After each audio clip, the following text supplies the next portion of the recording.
Last class में कुछ question दिए थे, तुमने कर लिए वो रिमेनिंग पार्ट्स? फोकल लेंथ कितना दिया था मिरर का, बताना मुझे। लास्ट क्लास में कॉनकेव मिरर था ना? रीड करना एक बार लास्ट क्वेश्चन।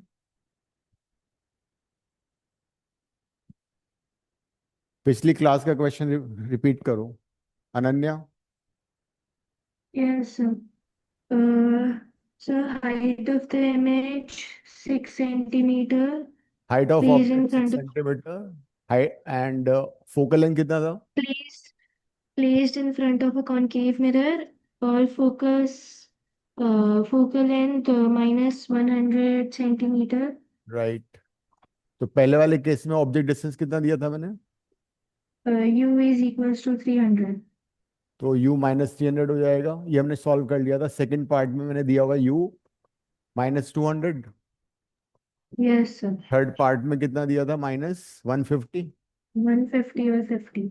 चलो करो, अब क्वेश्चन कर लो इसका। इसका रे डायग्राम भी बनाना, फिर बनाओ। हर पार्ट में अप्रोक्सीमेटली रे डायग्राम बना लेना, आइडिया लग जाएगा यूज।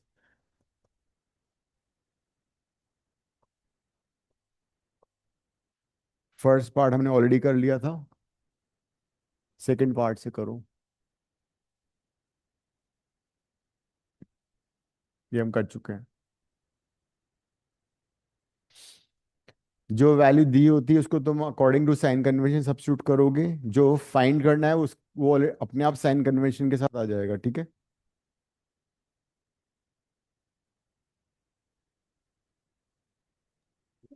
चैप्टर कितनी क्लासेस में खत्म हो जाएगा? क्या? ये कितनी क्लासेस में खत्म हो जाएगा आपको?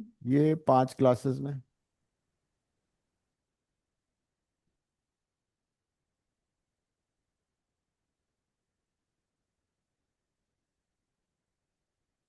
So 1/f = 1/v + 1/u।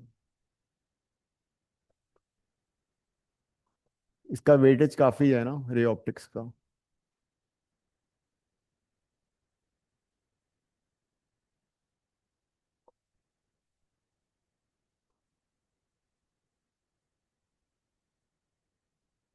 कितना आ रहा है वी इसमें? और ये सिर्फ प्रैक्टिकल में पूछ सकता है इसके क्वेश्चंस। प्रैक्टिकल वाइवा में दे लास्ट की क्वेश्चन फ्रॉम रे ऑप्टिक्स, तो उसको ढंग से करना जरूरी है।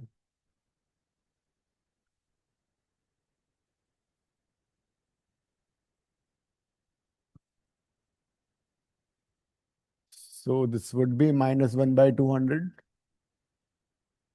तो ऑब्जेक्ट भी -200 पे था और इमेज भी -200 बन रही है। मैग्निफिकेशन निकालो कितना आ रहा है। Magnification is -v/u। तो -v -200 हो गया। u is also -200। मैग्निफिकेशन -1 आ गया। So when the magnification is -1, that means it is negative का मतलब it's a real image. Magnification जब भी negative होगा, it would mean it's a real image, right? तुम आते हो? नहीं, it's a real image. Negative means real image and 1 का मतलब same size. मैंने बताया था ना, जब भी मैग्निफिकेशन नेगेटिव होगा it is real image, magnification positive होगा तो वर्चुअल इमेज। मैग्निफिकेशन का मैग्नीट्यूड 1 होगा सेम साइज, मैग्नीट्यूड का वैल्यू मोर देन 1 होगा तो एनलार्ज्ड, लेस देन 1 होगा तो डिमिनिश्ड। और कहाँ पे बन रही? सेम पोजीशन पे बन रही। तो उसका रे डायग्राम कैसे बनेगा?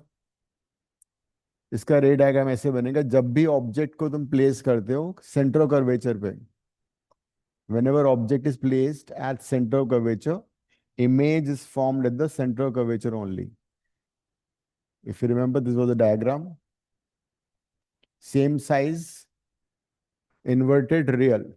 It's real, inverted, and of the same size. So f कितना था? f था -100, c -200 पे था, ऑब्जेक्ट डिस्टेंस भी वही थी। तो same size, real, inverted and formed at c only. Object C पे था तो इमेज भी सी पे बन गई। हमारा सेकंड पार्ट भी हो गया। थर्ड करो अब। नेक्स्ट।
हाँ मनन, क्या हुआ? तुम लास्ट क्लास में गायब हो गए थे ज्वाइन करने के बाद। हेलो मनन। सर वो डेंटिस्ट का अपॉइंटमेंट था, मैं भूल गया था। अच्छा अच्छा। आज तो कोई नहीं है अपॉइंटमेंट। ब्रेसेस लगे नहीं सर, ब्रेसेस लगवाए ना। अच्छा चलो ठीक है। तो हम ये मिरर फॉर्मूला हमने लास्ट क्लास में डेराइव किया था, तुमने क्लास देखी? वीडियो क्लास रिकॉर्डिंग देख ली इसकी? सर आधे आधा देख पाया था, मैं पूरा नहीं चलो देख ठीक पाया, है, स्कूल गया था। क्वेश्चन कर लो फिर। ओके। कॉनकेव मिरर है तो एफ का नेगेटिव है। फोकल लेंथ -100 है, 100 तो माइनस हो जाएगी बिकॉज कॉनकेव मिरर का फोकल नेगेटिव होता है। हाइट ऑफ ऑब्जेक्ट दे रखा है, तो this is the formula and this is for the magnification. Third part में यू है -150, है ना? तो यू को -150 से रिप्लेस कर दो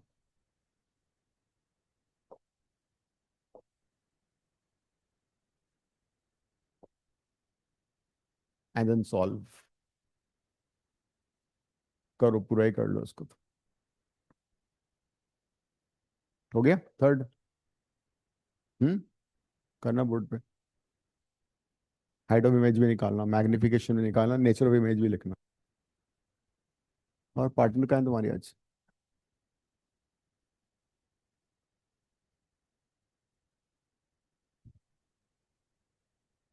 Object distance is normally, negative because it's placed in front of the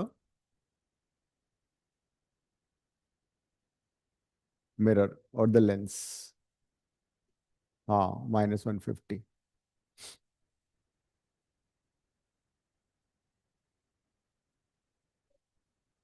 hmm, height of image में निकालना है। मैग्निफिकेशन से आ जाएगा ना वो, HI/HO इक्वल टू -V/U।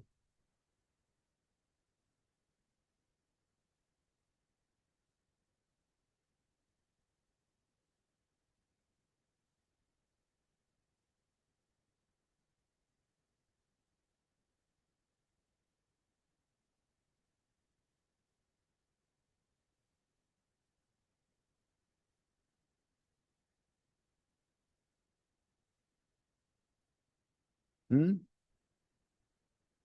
हम्म। तो मैग्निफिकेशन -2 आ रहा है ना थर्ड पार्ट में, भव्या? हमारा कितना आ रहा है?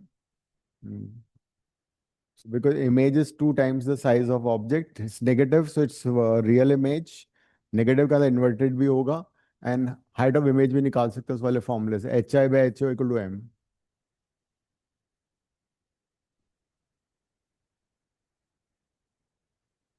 M is -2, HO is 6 -12 centimetre, ठीक है। So whenever you place in objects का रे डायग्राम कैसे बनेगा? The ray diagram would be like this. ये कॉनकेव मिरर है, pole, focus, centre of curvature. It is -100, this is -200। Object को हमने 150 पे रखा है, -150। So one ray would be parallel to principal axis.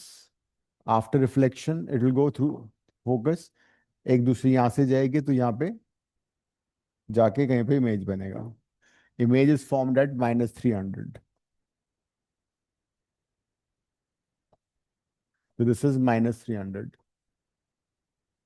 So inverted, enlarged, real, and it is formed beyond C। Next करो, गरिमा next करना।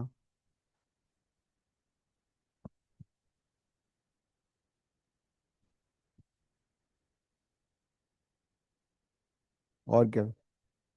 Next तुम कर चुकी हो, जल्दी करो, वहीं हो जाएगा। यूएस दोनों कर दो ना, फोर्थ एंड फिफ्थ, दोनों दोनों। और दोनों का रे डायग्राम भी बनाना है। नेक्स्ट पेज पे आ जाओ, ऐड कर लो पेज। आ जाएगा, वेट। गुस्से में कर रही हूँ ना मैं। यू -100, ऑब्जेक्ट डिस्टेंस -100 है, और सारा बताना है। मैग्निफिकेशन, अनन्या दोस्त से मिल लो अपनी।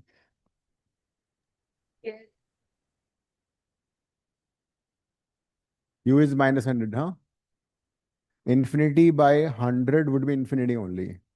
Inf हाँ, इनफाइनिटी लार्ज बनेगी ना इमेज. जब भी ऑब्जेक्ट फोकस पे रखा होता है, image is formed at infinity. Height भी इनफाइनाइट. जीरो नहीं, 1/v जीरो आएगा. लिखो 0 = 1/v. ये जीरो हो गया ना, इसको 1/v. अब दोनों सेट का रेसिप्रोकल करो, तो 1/0 दैट इज इन्फिनिटी. तो v इन्फिनिटी होगा ना, image is formed at infinity. So whenever you place an object at the focus, image is formed at infinity. Magnification infinity आएगा बिकॉज v/u होता है. -v/u ना, तो वो भी इन्फिनिटी हो गया. इमेज की हाइट भी इन्फिनिटी हो जाएगी, भी इन्फिनिटी हो जाएगा. रे डायग्राम कैसे बनेगा?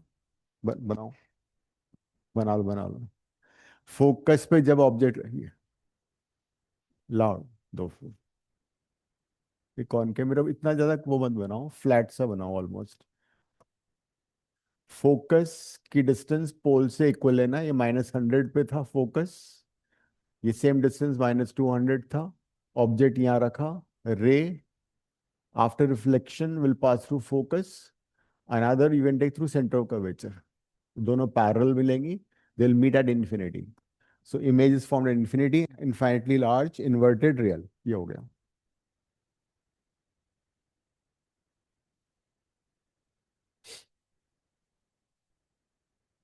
और रे ऑप्टिक्स में हर डायग्राम में तुम्हें वो बनाना है, एरो लगा देना, ठीक है. नेक्स्ट पार्ट में क्या होगा? हाँ, next is the only case when the image formed is virtual and enlarged.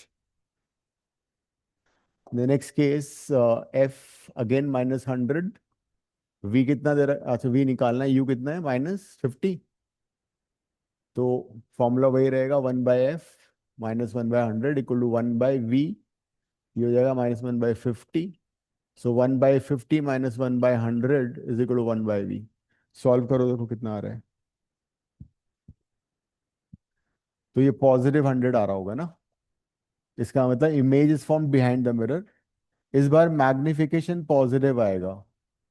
So when the magnification is positive, it would mean it's a virtual image. Plus sign means it's a virtual image and it's of enlarged also. Positive means virtual. Virtual का मतलब erect भी बनेगी, upright. And it'll be behind the mirror. Height of image क्या हो जाएगा? M is also hi/ho. So ho would be 12 centimeter. +12 का मतलब है upright. रे डायग्राम बहुत सिंपल है. This is the pole. Focus, centre of curvature, यहाँ पे ऑब्जेक्ट रखा हुआ है. One ray parallel to principal axis passes through focus.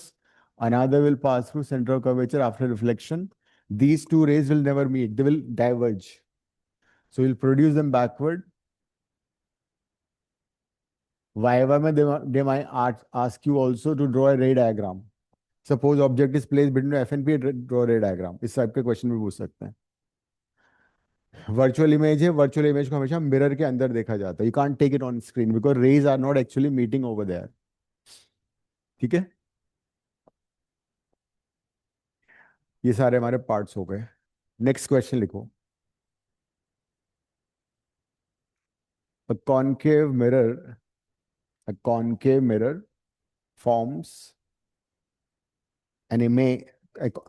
हाँ, हाँ.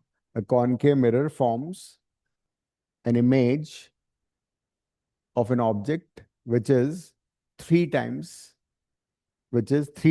the size of object. A concave mirror forms an image of an object which is 3 times the size of the object. If focal length of the mirror is, if the focal length of concave mirror is minus it is 40 centimeter, because वहां पे तुम्हें negative positive नहीं दिया होगा. They'll just give numerical value. If the focal length of the concave mirror is 40 centimeter, find positions of object. मैंने position नहीं दिया, positions of object दिया हुआ है. इसका मतलब इसके दो आंसर आएंगे. कर लो, आराम से सोचो and answer it. Find positions of the object.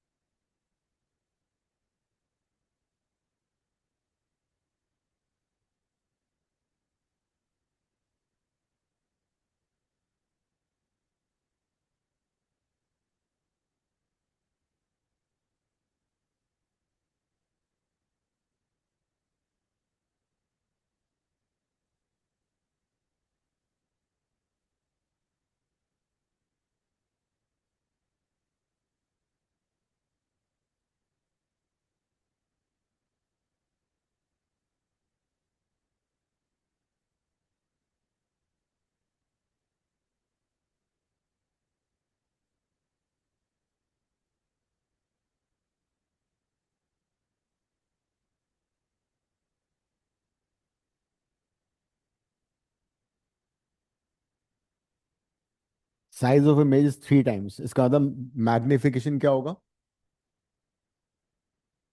Magnification would be plus minus three, you will take two cases. Focal length हमें ऑलरेडी दे रखा है -40, तो दो केसेस ले लो। एक बार m को -3 ले लो, एक बार m को +3 ले लो। m का फॉर्मूला क्या होता है? -v/u।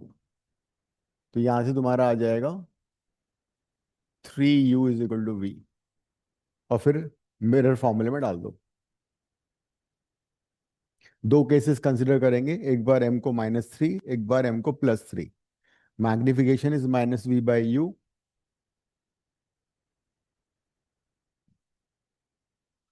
then the formula is 1/f = 1/v + 1/u। तो माइनस v को रिप्लेस कर दो 3u से, एंड देन एलसीएम ले लो।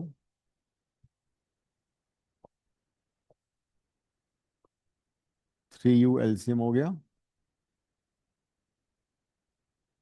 u आ जाएगा -160/3।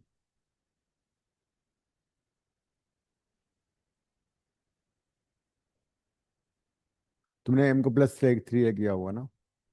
ये था जब मैग्निफिकेशन नेगेटिव था। रियल इमेज कब बनती है? जब ऑब्जेक्ट f के बियॉन्ड होता है, मतलब फोकल लेंथ से ज्यादा आंसर होना चाहिए ना, वो आ रहा है। ऑब्जेक्ट जब -40 और -80 के बीच में होगा तब एनलार्ज और रियल इमेज बनेगी। तो देखो, it is -160/3। Approximately you can draw the ray diagram also for this situation.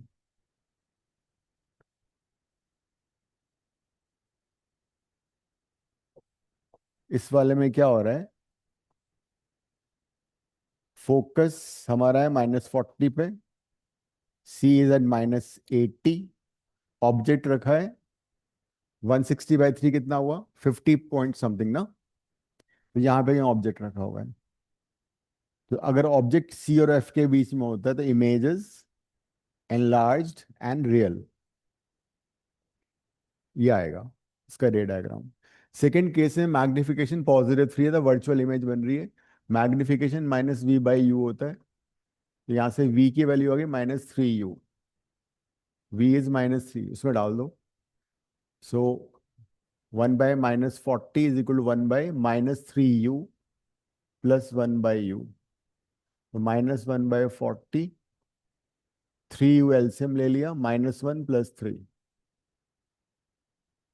तो -1/40 = 2/3u। तो u इस बार आएगा -80/3, मतलब फोकल लेंथ से भी इसका लेंथ कम आएगा। जब u -40 से छोटा होगा तभी तो इमेज लार्ज बनेगी और वर्चुअल बनेगी। तो इस बार क्या हो रहा है? इस बार रे डायग्राम इस तरह से बनेगा। Pole focus is at -40, centre curvature is at -80, object को हमने रखा हुआ है यहाँ पे कहीं रखा हुआ है। तो one ray through focus, another through centre curvature, produce किया बैकवर्ड, इमेज बन गई। तो that is v, u negative -80/3 आएगा और v पॉजिटिव आ जाएगा तुम्हारा। देखो यहाँ पे अगर तुम सब्स्टिट्यूट करोगे u की वैल्यू, तो v पॉजिटिव आ रहा है। v की वैल्यू आ रही है +30, +80, मतलब दिस वैल्यू इज +80। तो एक बार ऑब्जेक्ट को फोकस और पोल के बीच में रखा, एक बार ऑब्जेक्ट को रखा हमने बिटवीन एफ एंड सी। दोनों क्वेश्चन सॉल्व हो गए। मिरर्स के मैंने यूजेस तुम्हें बता दिए थे। स्फेरिकल एबरेशन का भी बताया था, उसको कैसे रेक्टिफाई करते हैं पैराबोलिक मिरर में। कॉनकेव मिरर के यूजेस क्या थे? Shaving mirror, cosmetic mirror, headlight के पीछे जो मिरर लगता है वही कॉनकेव मिरर होता है। और रियर व्यू मिरर व्हीकल के सारे कौन से होते हैं? Convex, because convex mirror always forms real image of virtual erect image, इसलिए कॉन्वेक्स को हम रियर व्यू मिरर में यूज करते हैं।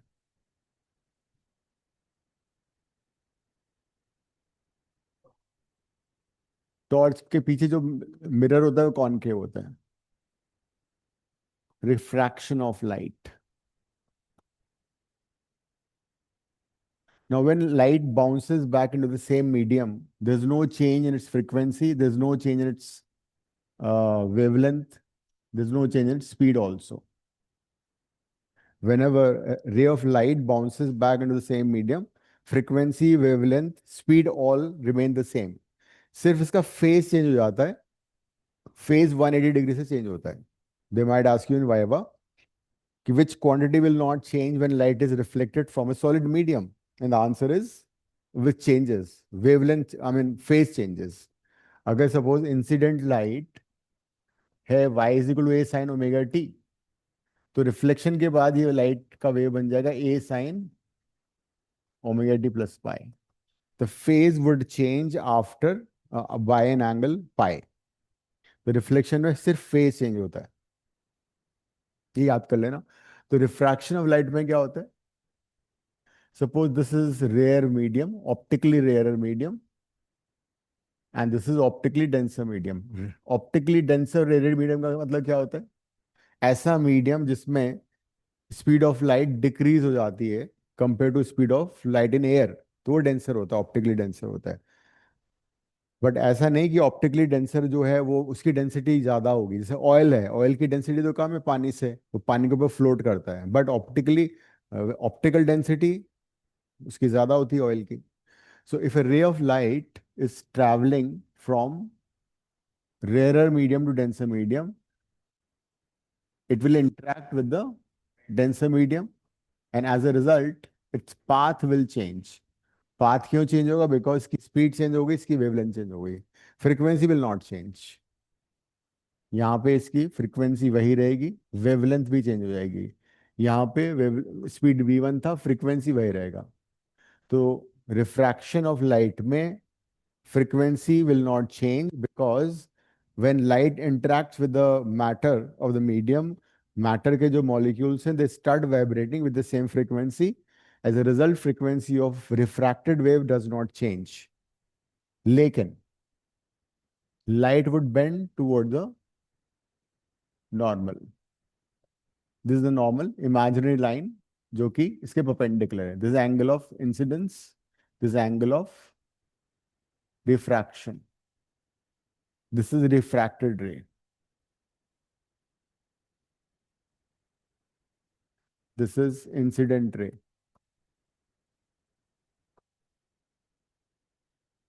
So whenever a light bends, whenever light enters from rarer medium to a denser medium, it will bend towards the normal. इसका initial path ये था. तो मतलब this is the angle through which it has deflected, है ना? Deviated, you can say. So angle of deviation कितना हो गया इसका? Angle of deviation हो गया. ये पूरा angle कितना? I है ना? तो जाएगा I minus R. This is the angle of deviation, angle between initial path of the ray and the refracted ray.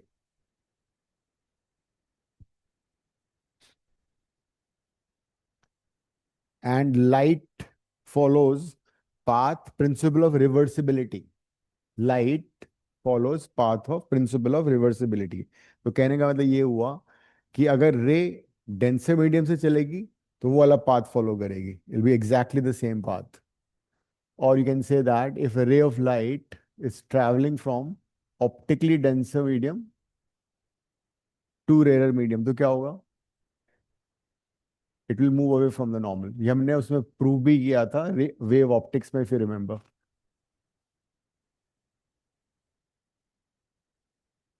This is the angle of incidence, and after refraction, it will bend away from the normal.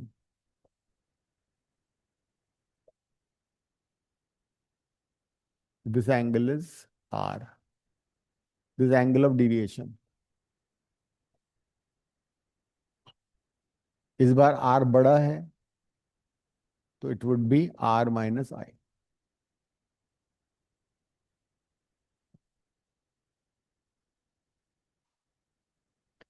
R is this, ये वाला. Angle of refraction. इसका basic reason ये होता है because every transparent medium has refractive index, short में are आई बोलते हैं उसको, which is represent by mu, and it is always speed of light in the air by speed of light in the medium. So refractive index of any transparent medium is always speed of light in air or space divided by speed of light in medium. hmm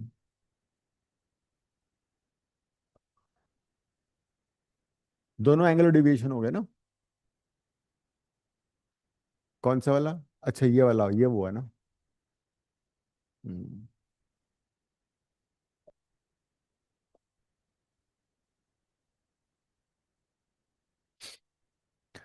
तो अगर किसी medium का refractive index मान लो 2 है,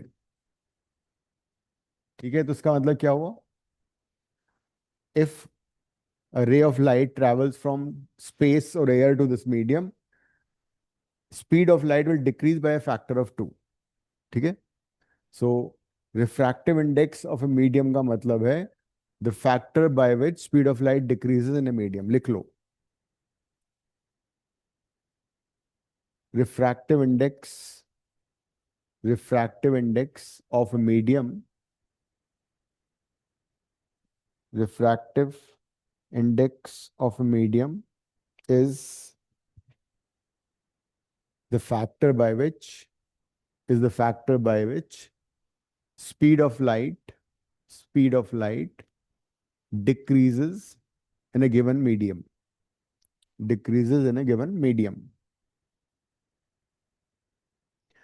तो जब भी refractive index दे रखा हुआ है, एब्सोल्यूट रिफ्रैक्टिव इंडेक्स मतलब with respect to air space है वो, जैसे कि वाटर का रिफ्रैक्टिव इंडेक्स कितना है? 4/3 और 1.33। इसका मतलब you can easily find what will be speed of light in water. Refractive index of glass is 1.5 or 3/2. That means speed of light will decrease by a factor of 1.5. एक काम करो, find speed of light in water and glass करो, लिखो if speed of light in air is 3 into 10 to the power 8, if speed of light in air is 3 into 10 to the power 8, find its speed in glass and water given refractive index of glass is 3/2, refractive index of glass is 3/2, and that of water is 4/3.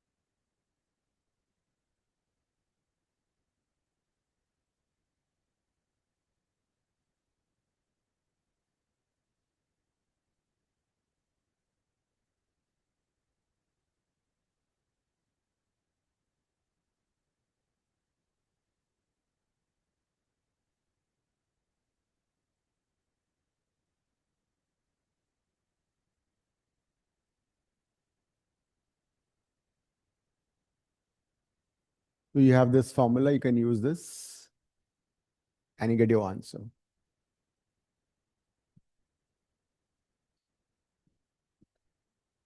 Mu of glass 3/2. This will be speed of light in air by speed of light in glass.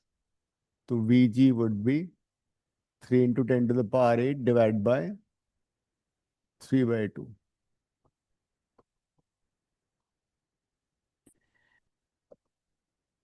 The speed of light in glass is 2. Similarly, refractive index of water is 4/3. This would be equal to speed of light in air by speed of glass in water, light in water. C is 3 into 10 to the power 8 divided by 4/3, 9/4. कितना हो गया ये? 2.25, 10 to the power 8 metre पर second. ठीक है.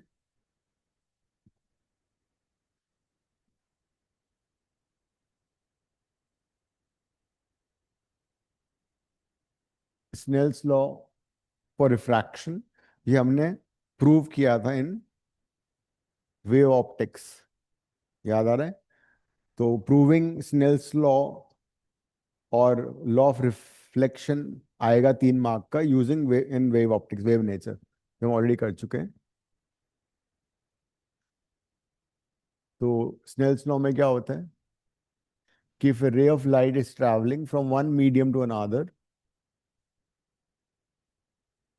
so this angle is θ1, इसका medium refractive index μ1 है, this angle is θ2, इसका रिफ्रैक्टिव इंडेक्स μ2 है. इरेस्पेक्टिव कौन सा रेयर है कौन सा डेंसर है. तो it's always like this, μ1 sin θ1 is equal to μ2 sin θ2. ऐसे याद करो इसको.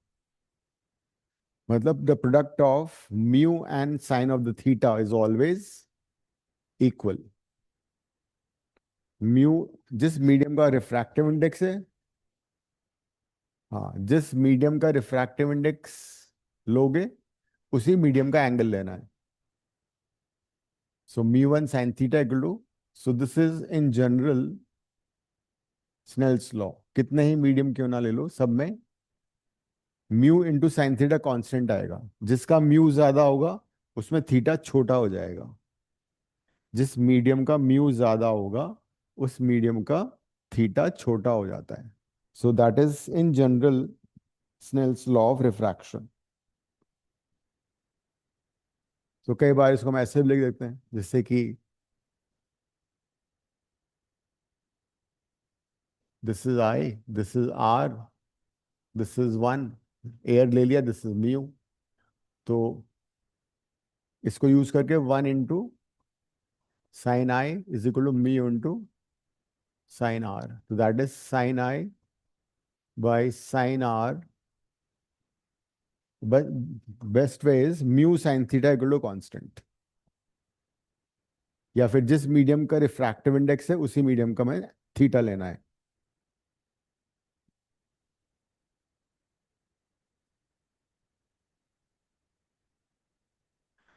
तो किसी भी मीडियम का रिफ्रैक्टिव इंडेक्स हमेशा विद रिस्पेक्ट टू एयर लिया जाएगा. तो will write it like this, speed of light in air by speed of light in medium. लेकिन suppose somebody wants what is the refractive index of medium 2 with respect to 1, refractive index of 2 with respect to 1. उसको ऐसे लिख सकते हो. ये nomenclature सब में different हो सकता है कि 2 1 यहाँ लिखा हुआ है तो, but this is R I of 2 with respect to 1. कई जगह 1 नीचे यहाँ लिखा होता है साइड में.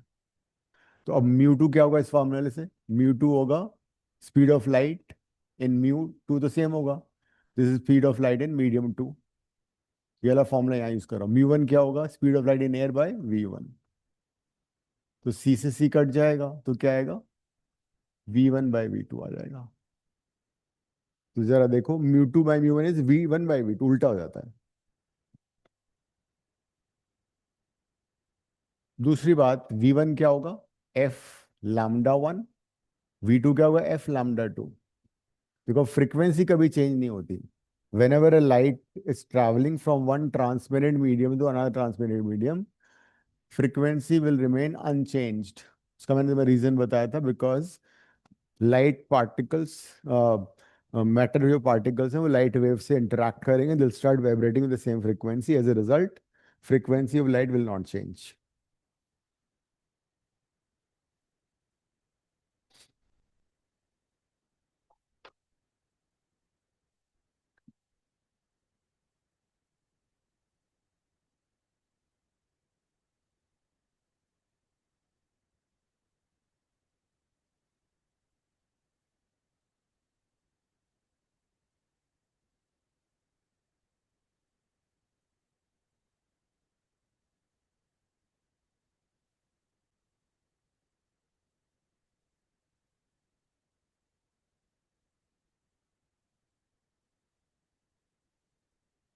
इस मीडियम में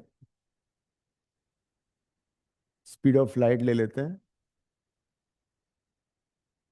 2 × 10⁸ इस मीडियम का रिफ्रैक्टिव इंडेक्स तुम्हें दे रखा है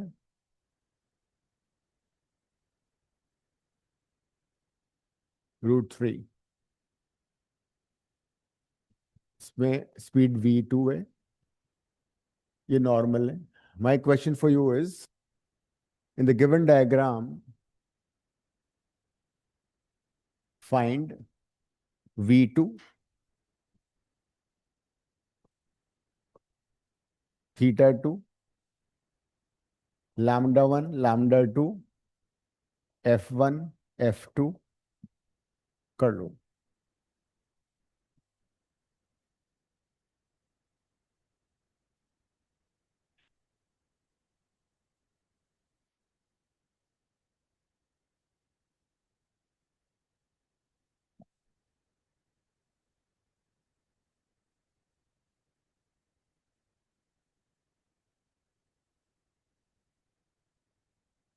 मुझे शायद तुम्हें एक वेवलेंथ देना पड़ेगा,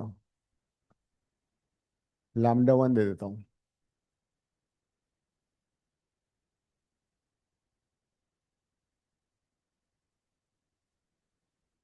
λ1 मैंने दे रखा है 8000 एंगस्ट्रॉम, ठीक है।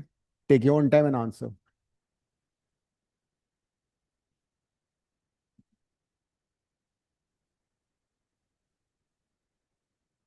ये मत सोचना है रे ऑप्टिक्स इनका नहीं आ रहा है कि कोई बात नहीं, मैं तो आ ही नहीं रहा रे ऑप्टिक्स, बाद में कर लेंगे। बहुत वेटेज है इसका।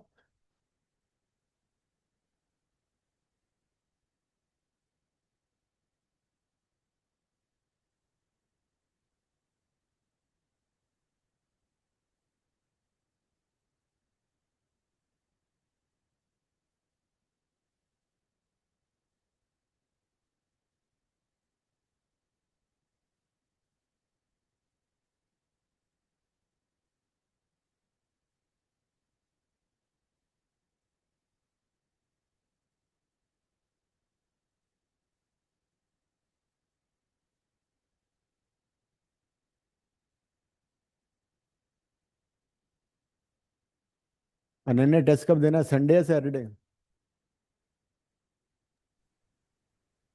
Physics chapter 4, 5, 6, 7। भव्या। प्रैक्टिकल है तो हाँ। और उसके सर अभी प्रैक्टिकल है हाँ तो सैटरडे फिर को। फिर कब दोगी?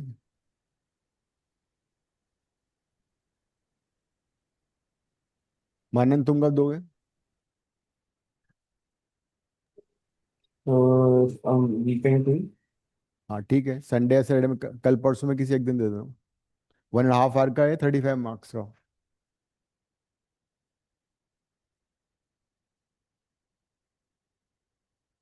भव्या। Yes sir. तुम कब दोगे टेस्ट? चैप्टर 5, 6, 7, 3, 4, 5। हाँ। सर मैं नेक्स्ट वीक दूंगी क्योंकि मुझे एक और मेरा टेस्ट पेंडिंग है, वो मेरे को दूंगी। और मेरे को कल आपसे फिजिक्स की एक चीज जो मैं लेके आ रही हूँ उसका भी पूछना है। ठीक है। Augustine Shanaya, you are writing tomorrow, Saturday? Yes sir. Okay, करो एक सर क्वेश्चन करो। सर क्या? सर हाँ। स्कूल ने मार्क्स डिस्ट्रीब्यूशन दिया है यूनिट क्या वाइज। है बताओ। आपको भेज देती हूँ एक रे सेकंड। एंड वेव आ रहा होगा तुम्हारे 25 मार्क का। हाँ, ईएमआई नहीं आ रहा, बस एसी सिर्फ 4 मार्क्स का आ रहा है। तो उसमें तुम बता, क्या बताया, क्या क्या आ रहा है फिर? एक second, I send.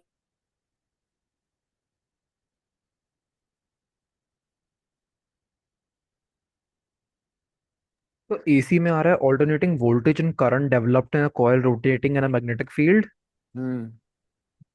Mean and average value of current और वोल्टेज, वो हमने कर लिया, वो डेरिवेशन आएगा इसका मतलब। And root mean square value of वो भी, ऑल्टरनेटिंग हाँ वो करंट। भी डेरिवेशन किया था ना। हाँ बस यही 4 आर्टिकल्स आ रहे हैं। चलो ठीक है। फिर तो रे एंड वेव काफी वेटेज का होगा। यस। इलेक्ट्रोस्टैटिक्स भी होगा 15 मार्क का, दोनों चैप्टर मिला के, मे बी मोर ऑल्सो। हाँ, इलेक्ट्रिसिटी आ गया ना 18 मार्क का, करंट इलेक्ट्रिसिटी 17 मार्क्स, गॉड। चलो ठीक है, रेन वेव ऑप्टिक्स थोड़ा कम किया उन्होंने, 15 कर दिया। ठीक है, सिलेबस कम हो गया तुम्हारा, ईएमआई हट गया पूरा ही।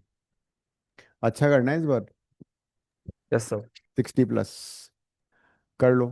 हो गया? क्यों? फॉर्मूला लिखा है यहाँ पे बोर्ड पे, V equal to F lambda होता है।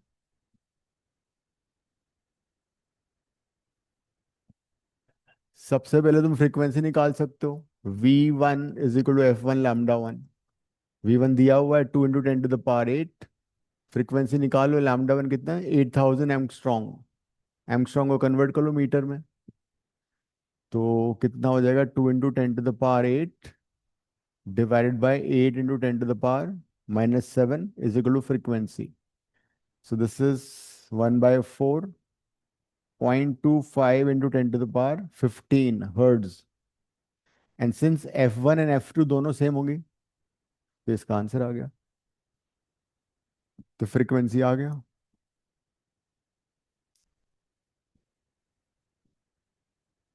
तो मैं ऐसा करता हूँ इसमें, दिस म्यू रूट जो मैंने म्यू दे रखा है ना, वो हटा देता हूँ, अब इसकी जरूरत नहीं पड़ेगी, इसको तुम निकाल सकते हो।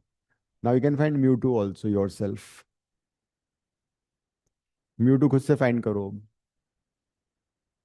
तो दोनों का फ्रीक्वेंसी आ गया, F2 भी सेम हो जाएगा। The ones you know the frequency,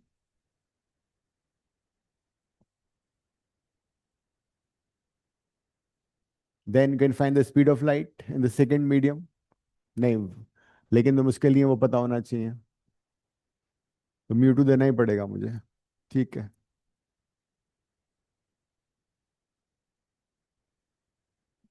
अब जिस मीडियम का रिफ्रैक्टिव इंडेक्स, उसी मीडियम का थीटा वाला फॉर्मूला यूज कर लेते हैं। लैम्डा निकालना पड़ेगा,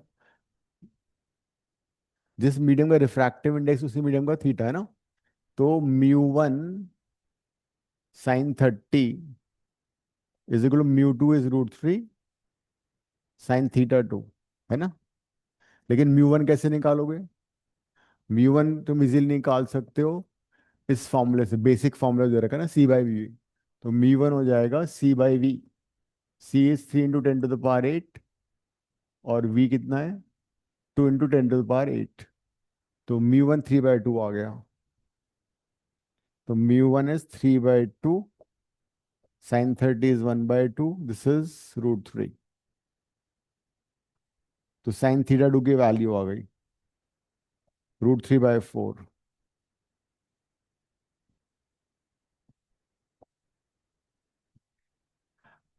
अब तो मैं μ2 दे रखा है मैंने √3, तो using this you can find V2। तो μ2 हो जाएगा C/V2। C पता है हमें, तो μ2 भी पता है, तो V2 आ जाएगा। तो V2 कितना हो जाएगा, C/μ2। C is 3 × 10⁸, V2 is,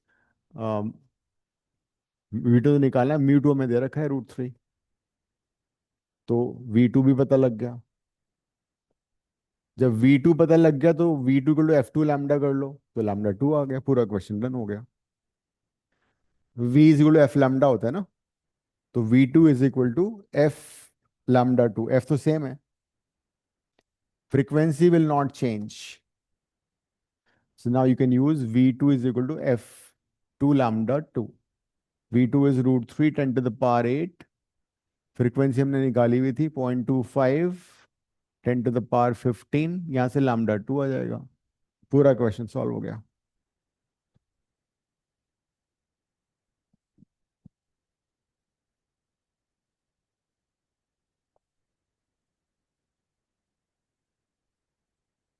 जो जो हम यहाँ पे रिफ्रैक्टिव इंडेक्सेस की वैल्यूज लेते हैं ग्लास के लिए, वाटर के लिए, मीन वैल्यूज होती हैं, because refractive index of medium is different for each colour.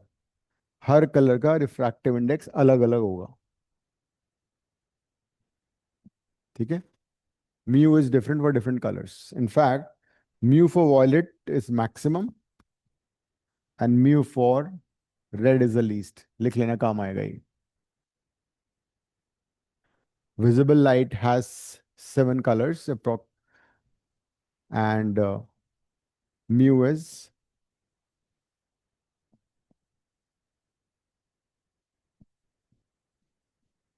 mu v is more than mu r. V is for violet color, R is for red color. तो जो हम normally mu लेते हैं medium का, वो mean colour के लिए होता है. Yellow colour is considered to be mean, उसके लिए होता है. Mu V is more than mu are.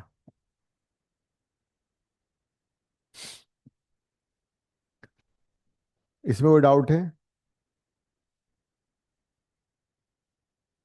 Right. Next लिखो, refraction through a parallel glass slab.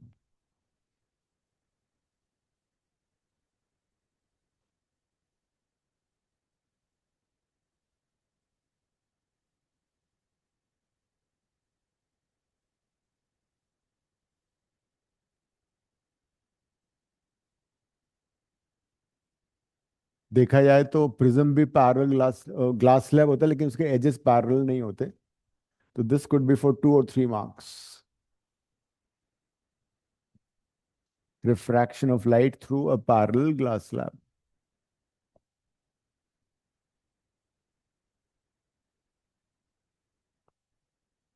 This is a glass slab of refractive index mu and its thickness is t. Diagram बनाओ. ऊपर नीचे जगह छोड़ देना. यहाँ भी रे आएगा, नीचे भी रे आएगी.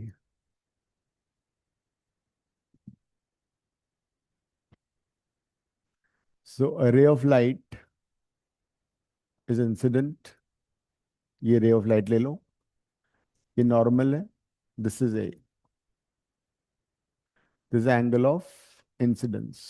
बनाओ इतना एक बार.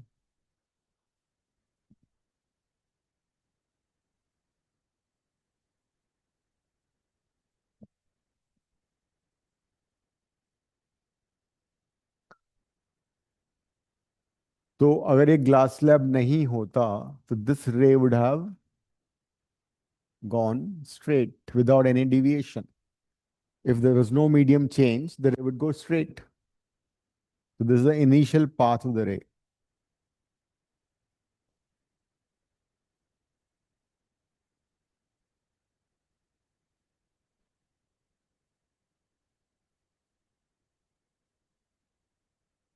लेकिन क्या होगा? This ray would bend towards the normal, है ना? तो ये है R, angle of refraction. So this point is B. तो यहाँ पे वापस नॉर्मल बना लो एक.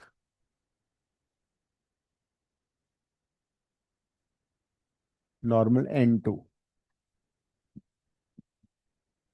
So if this angle is R, तो ये एंगल भी R ही होगा.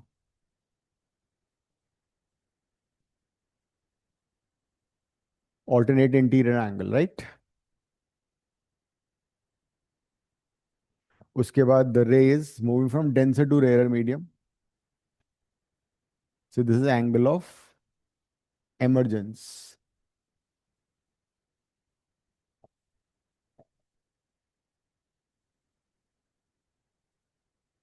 E is angle of emergence.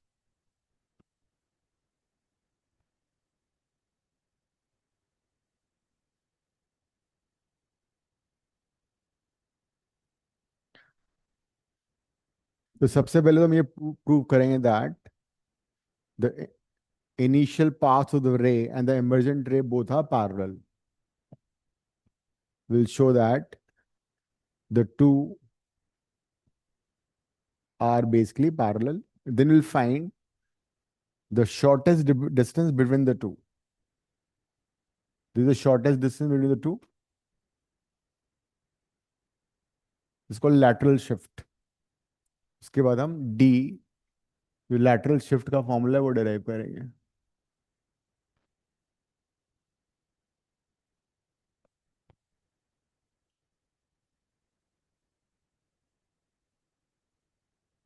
So this point is C.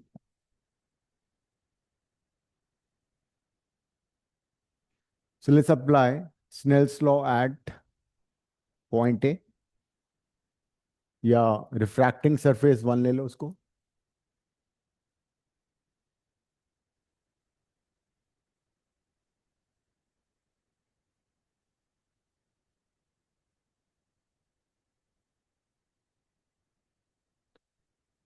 Snell's law at surface one. तो यहाँ पे स्नेल्स लॉ लगाओगे तो क्या होगा, जिस मीडियम का रिफ्रैक्टिव इंडेक्स, ये एयर है तो उसका रिफ्रैक्टिव इंडेक्स वन हो गया, तो 1 × साइन आर साइन आई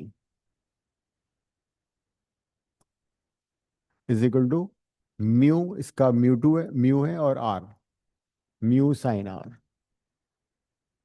इक्वेशन नंबर 1 हो गई. हमने Snell's law of refraction use किया at surface one. This surface is surface number 1. ये एयर है, इसका रिफ्रैक्टिव इंडेक्स 1 था, ग्लास का म्यू था. तो जिस मीडियम का एंगल उसी मीडियम का रिफ्रैक्टिव इंडेक्स, जिस मीडियम का एंगल उसी मीडियम का रिफ्रैक्टिव इंडेक्स. अब एट सरफेस 2 पे अप्लाई करो. एट सरफेस 2 क्या होगा,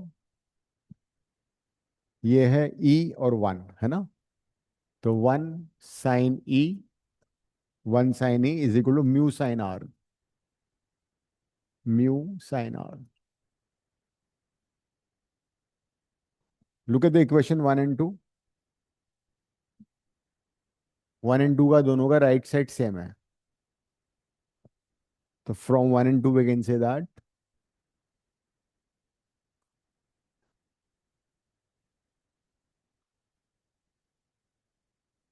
angle of incidence equal to angle of emergence. That means these two rays are basically parallel. ये दोनों rays parallel है.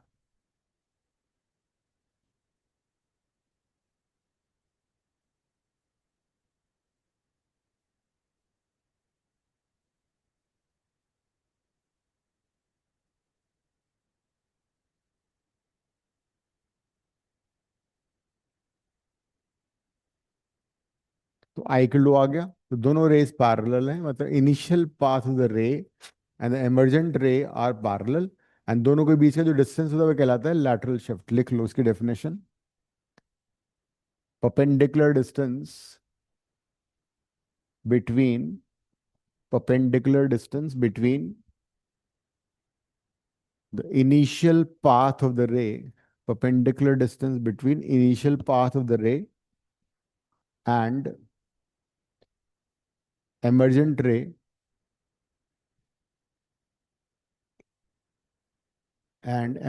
ray is called lateral shift.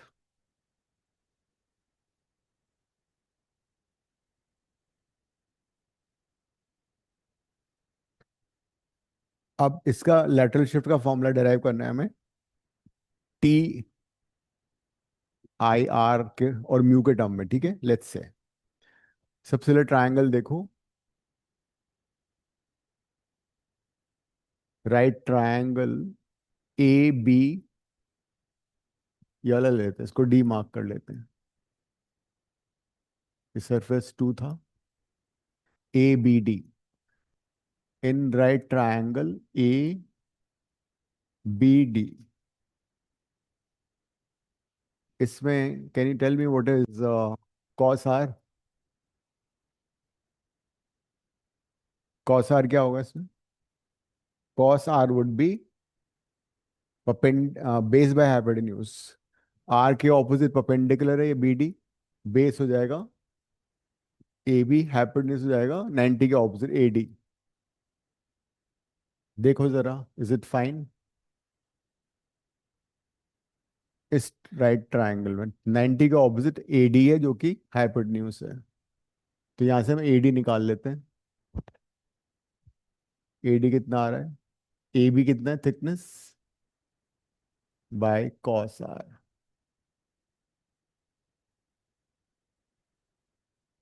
So we have used right triangle ABD.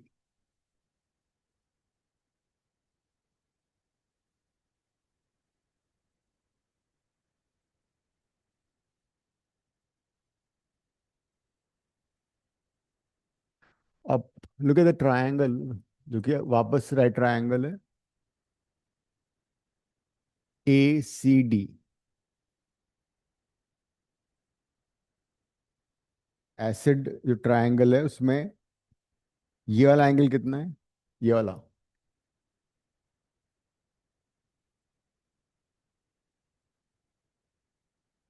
बताओ।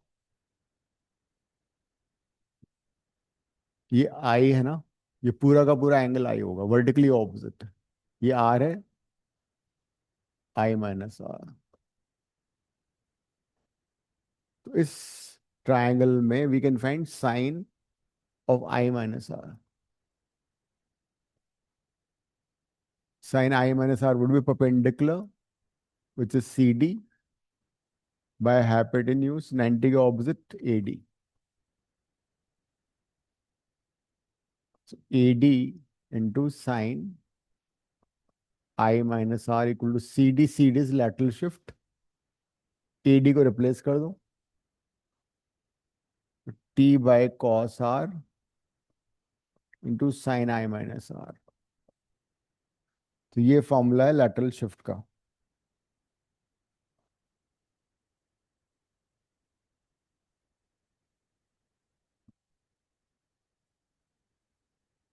T divide by cos R into sine I minus R. Just go through this again.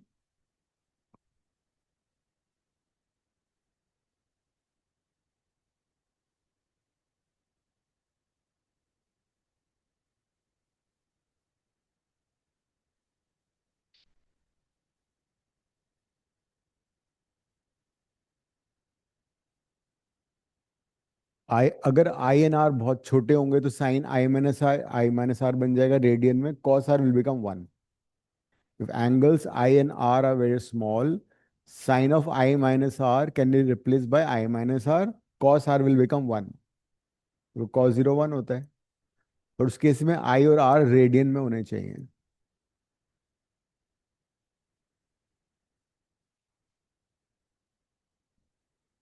तो this derivation could be there in the exam.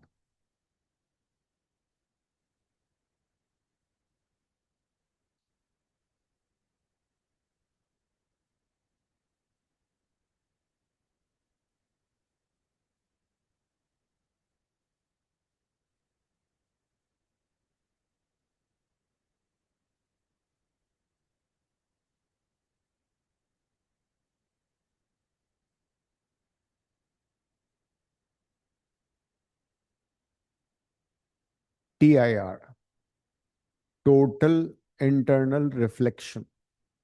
कई बार तुमने notice किया होगा, तुम room में बैठे हो, ग्लास ट्रांसपेरेंट ग्लास है, फिर भी रूम का पार्ट उसमें नजर आ रहा है, मतलब transparent glass is behaving like a mirror.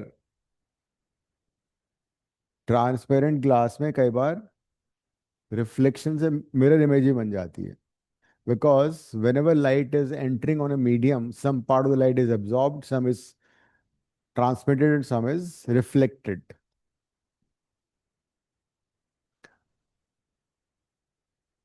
So suppose this is a denser medium and this is a rarer medium. One ले लेते हैं, air, and source of light मान लो denser medium है. Ray of light is traveling from denser medium to rarer medium. तो क्या होगा? It will bend away from the normal. Diagram बना लो.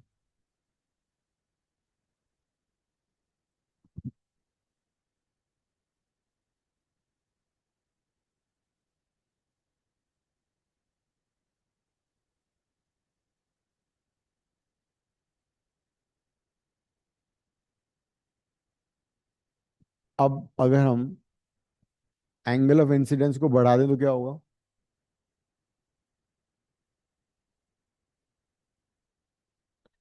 If you increase the angle of incidence,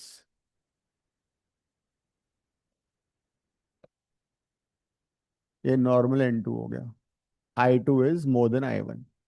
तो obviously बात है, angle of refraction भी बढ़ जाएगा।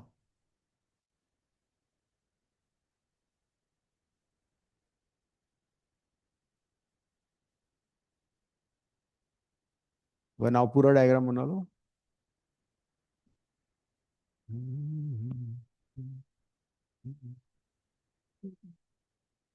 नहीं नहीं, और R2 ज्यादा है,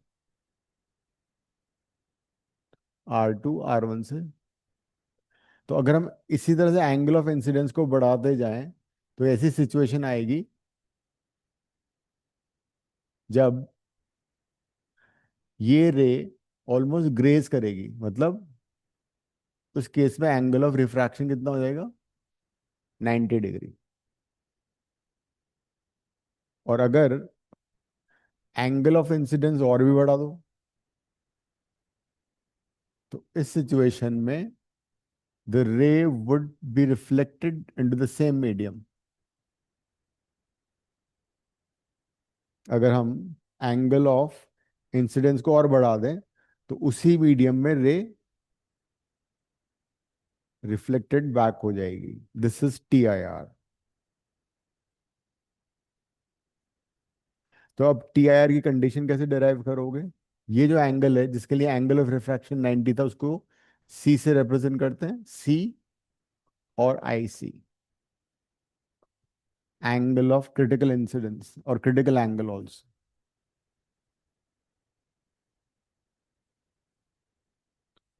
So what is critical angle? Critical angle is the angle at which angle of refraction is 90 degree.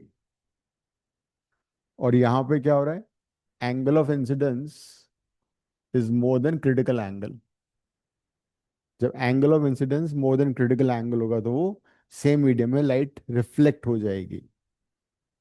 इसीलिए कई बार ट्रांसपेरेंट विंडो में भी रूम का व्यू नजर आता है, रिफ्लेक्शन नजर आता है।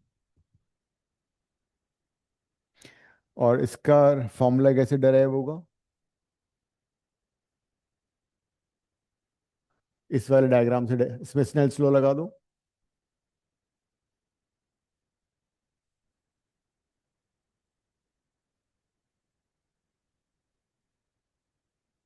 तो जिस मीडियम का रिफ्रैक्टिव इंडेक्स उसी मीडियम का, तो ये डेंसर मीडियम था, इसका म्यू इंटू साइन सी। इस मीडियम का रिफ्रैक्टिव इंडेक्स 1, साइन 90, एंगल 90 है। तो sine C is equal to 1/म्यू।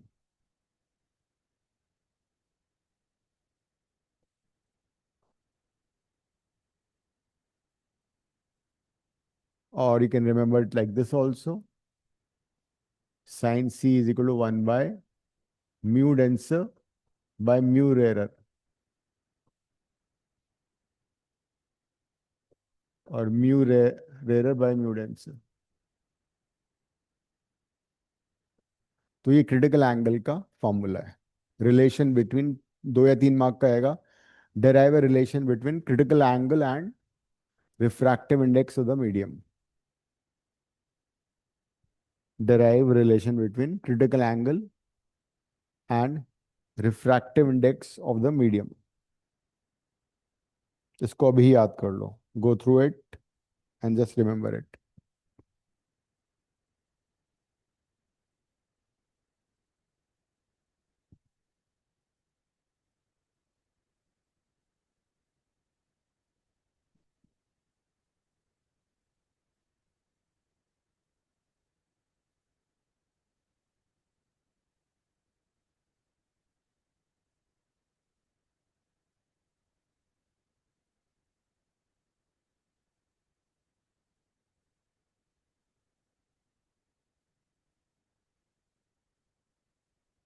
अब एक 2 मार्क का क्वेश्चन आता है कि right 2 conditions for TIR।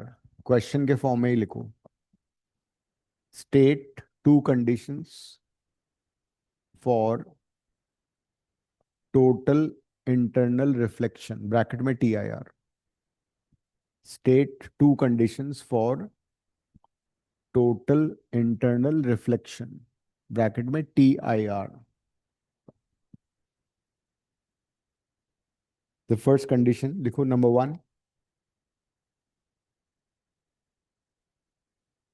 ray of light should travel from denser to rarer medium। ray of light should travel from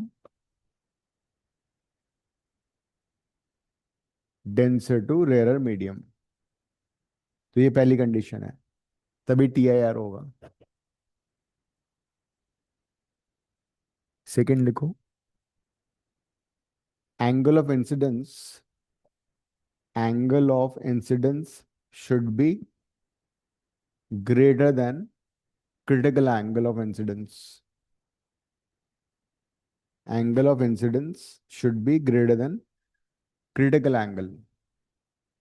critical angle में bracket में C लिख लो, that is I greater than C।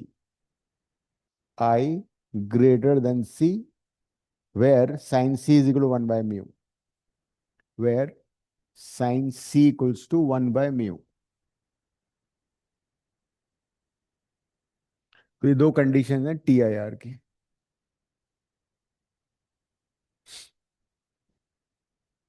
तो TIR के derivation का formula ये आ सकता है 2 या 3 मार्क का, एंड फॉर श्योर TIR की कंडीशन 2 मार्क की आएंगी, या फिर इसमें कोई कंसेप्चुअल भी आ सकता है, एप्लीकेशंस आ सकते हैं इसके ना TIR के।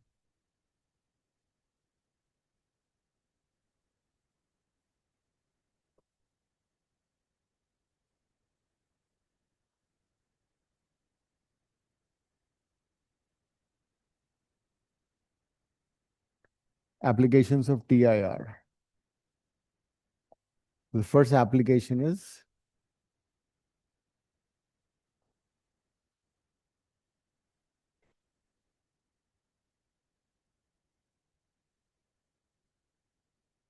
reflecting prism।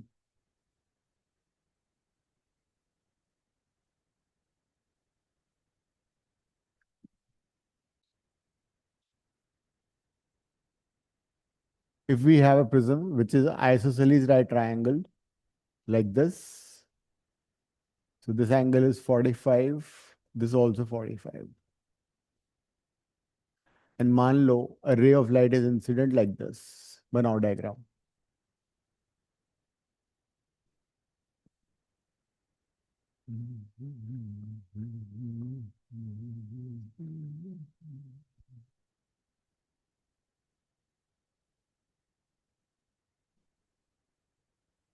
तो अभी फेस AB पर, suppose this is A, this is B and this is C. What is angle of incidence on the face AB? Will be 0। Normal के साथ 0 बन रहा है ना, तो एंगल ऑफ इंसिडेंस 0, तो दिस रे will go undeviated. The ray will go undeflected, undeviated, because angle of incidence is 0 degree। तो एंगल ऑफ रिफ्रैक्शन भी 0 होगा, तो इसीलिए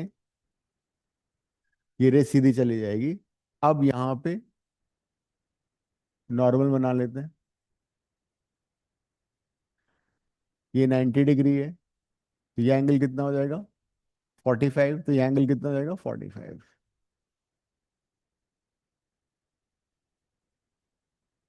तो this angle will be 45 degree. तो angle of incidence on the surface AC, ये rare medium है outside, ये डेंसर मीडियम था, तो यहां पे ray is travelling from denser to rare, and this angle is 45 degree. तो मेन कलर के लिए क्रिटिकल एंगल अप्रोक्सीमेटली 42 डिग्री होता है।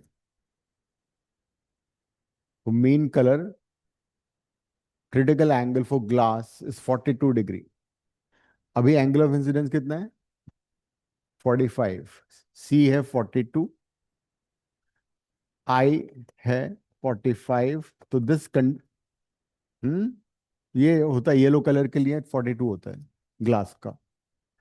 So that is second condition. First condition तो सेटिस्फाई हो रही थी डेंसर टू रेयर, और दूसरी कंडीशन भी सेटिस्फाई होगी, that's I is more then C।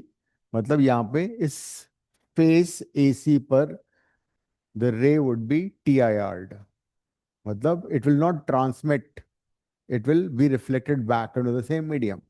तो एंगल ऑफ इंसिडेंस 45, तो रिफ्लेक्शन भी 45 होगा, तो ये एंगल भी 45 हो जाएगा, तो ये 90 हो जाएगा, तो ये रे सीधी ऐसे चली जाएगी। तो दिस रे हैज बीन TIR'd. मतलब using this kind of prism we have turned a ray through angle 90 degree.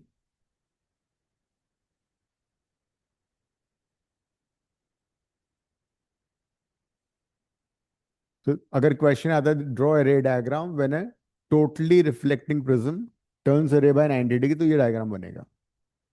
ये पेरिस्कोप में यूज होता है, सबमरीन्स में. सबमरीन में क्या होता है कि तुम सबमरीन के अंदर हो, you can't come out of the water, you want to see something outside, तो कैसे व्यू करोगे? यहाँ का तुम्हें व्यू देखना है, तो रे ऑफ लाइट तो ऑब्जेक्ट से आएंगे ना. Light rays always begin from object.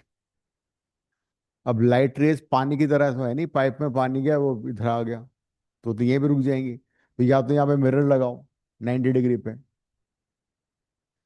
तो ये रे जब इस पे इंसिडेंट होंगी तो यहाँ पे फिर रिफ्लेक्ट हो जाएंगी. बट मिरर में क्या होता है, लॉसेस होते हैं बहुत ज्यादा. ठीक है, mirror absorbs lot of light, तो उसको अवॉइड करने के लिए यहाँ पे हम टोटली रिफ्लेक्टिंग प्रिज्म यूज कर लेते हैं. तो फिर लाइट रेज यहाँ पे आ जाती हैं और यहाँ पे मैग्नीफाइंग ग्लास होता है, then you can view it. तो पेरिस्कोप में we use totally reflecting prism because TIR में there is no loss of energy. ये होता है. बट इसमें एक और चीज है, हर कलर के लिए रिफ्रैक्टिव इंडेक्स अलग है. तुमने अभी देखा था μV is more than μR, जबकि sine C inversely proportional to mu है. जिसका म्यू ज्यादा है उसका C कम हो जाएगा, है ना? देखो ऑपोजिट हो गया ना, sine C is equal to 1/μ. तो वॉयलेट कलर का म्यू ज्यादा तो उसका C कम हो गया, तो C of violet colour would be less than C of red colour. इसका मतलब क्या हुआ, समझो जरा. एक बार इतना लिखो और सोचो क्या हो रहा है. क्रिटिकल एंगल वॉयलेट कलर का कम होता है. तो अगर मीन कलर का 42 डिग्री है तो वॉयलेट का तो और कम हो जाएगा, 40 डिग्री हो जाएगा, 39 डिग्री हो जाएगा. जबकि रेड वगैरह का ज्यादा होगा, रेड का 46 हो गया, 47 हो गया. तो मतलब किस कलर का TIR होना डिफिकल्ट है इस वाले प्रिज्म में, जरा देखो मुझे बताओ. यहाँ पे एंगल ऑफ इंसिडेंस हमेशा 45 डिग्री होगा. ठीक है, तो रेड कलर का TIR नहीं हो पाएगा बिकॉज रेड कलर का क्रिटिकल एंगल ज्यादा है. मान लो क्रिटिकल एंगल रेड कलर के लिए है 47 डिग्री, तो ये वाली कंडीशन सेटिस्फाई हो ही नहीं पाएगी. तो red colour will be transmitted, तो red and yellow will be transmitted and the other colours will be TIR. ये भी क्वेश्चन आ सकता है, असाइनमेंट में दिया हुआ है क्वेश्चन कि अगर व्हाइट लाइट इंसिडेंट है तो कुछ कलर TIR होंगे और कुछ कलर ट्रांसमिट होंगे. तो जो कलर ट्रांसमिट होंगे उनका क्रिटिकल एंगल ज्यादा है. Yellow and red will be transmitted, rest will be TIR. लिख लो as critical angle as critical angle for red and yellow color, as critical angle for red and yellow color is more, they are most likely, these are most likely to get TIR. Sorry, least likely they will be transmitted. मैंने उल्टा लिखवा दिया. As critical angle for red and yellow color is more, these colors will be transmitted. Bracket में not TIR. Whereas blue violet color will be TIR. So by using this totally reflecting prism, we have turned a ray through an angle of 90 degree. रे diagram बनाना भी आ सकता है. रे diagram कैसे आएगा? Suppose एक object यहां रखा हुआ है AB, and then question would be draw the reflected object. तो यहाँ से रे चल रही है, TIR हो गई। यहाँ से रे चल रही है, वो TIR हो गई। इमेज कहाँ बनेगी? ये B था ना, तो इमेज ऐसे बन जाएगी। This is A dash, this is B dash. बना लो ये diagram.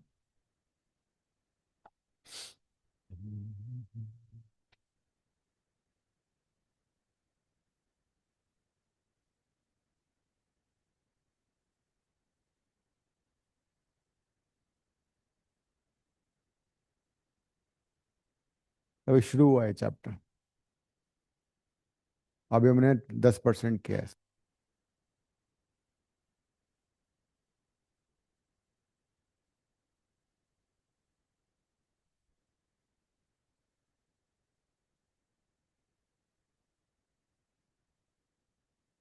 We can also change the path of array by 180 degree। ये तो 90 डिग्री से टर्न हुआ ना। ट्राई करो, draw diagram so that you can change path of array by 180 degree using totally reflecting prism। Change or reverse the path of the rays by 180 degree। बनाओ।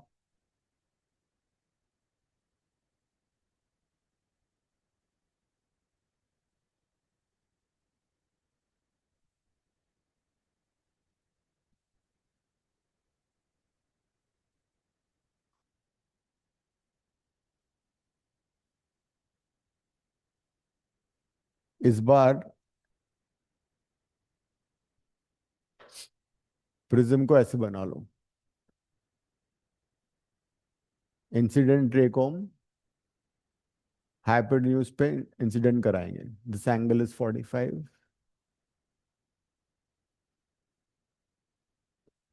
सो रे is incident, यहाँ पे angle of incidence 0 हो गया। Normal, तो ये angle of incidence 45 degree हो जाएगा।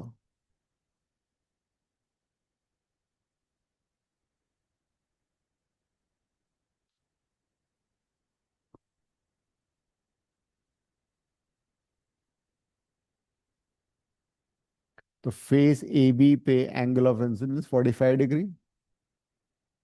सो रे वुड TIR 45 डिग्री पे, तो यहाँ पे दोबारा नॉर्मल बना दिया।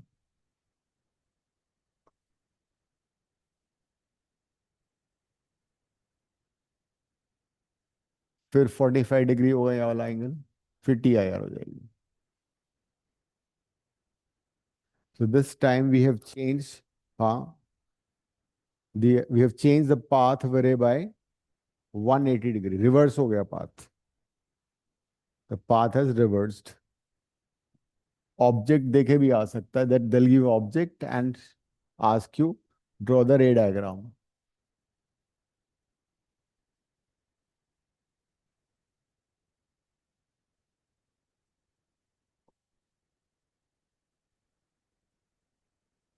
Suppose object दे रखा है AB and question will be draw the reflected object।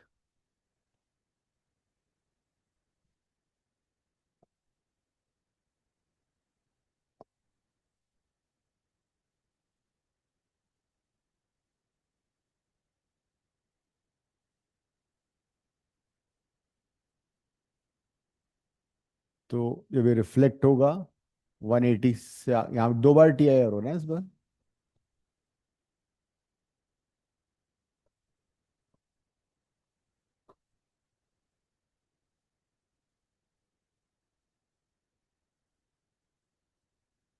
So this is reversing array or turning the path of array by 180 degree।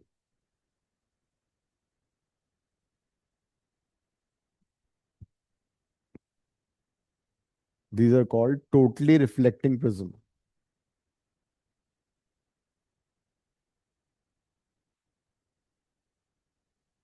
हम 3 प्रिज्म कनेक्ट करके उनका पाथवे रिवर्स कर सकते हैं। ऊपर वाली रे को नीचे कर दिया, नीचे वाली रे को ऊपर कर दिया, वो भी हो जाता है। If you connect, if you have prism like this,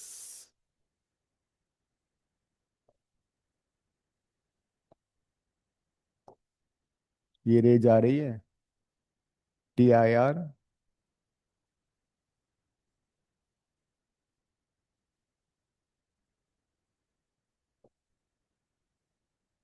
दूसरी रे ऐसे ले लो,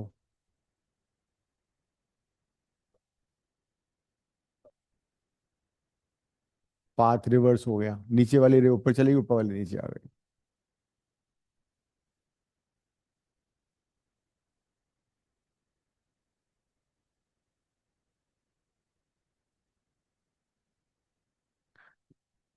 तो जो आज किया उसको रिवाइज कर लेना है ना।